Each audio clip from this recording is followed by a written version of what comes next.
মোবাইলে বেশ সমস্যা সিরিয়াল লিওনোর টাচে এক সাইডে হাসতে হতো উপরের সাইডে এখন আরো মেশিনের মাধ্যমে ওনার টাচই আলাদা করি নতুন মেশিনের মাধ্যমে কি মানে টাচ আলাদা করে চেঞ্জ করে দিই এখন বেগিং ঠিকঠাকই আছে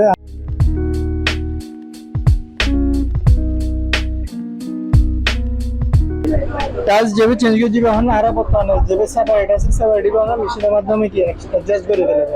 গ্রামে শক্ত করে একসাথে মেশিনের মাধ্যমে এখনই বানার একেবারে এতটুকু একদম অরিজিনালি যে রকম আছে সেম এরকম ভাবে কি আপনার অ্যাডজাস্ট একরকম হয়ে যাবে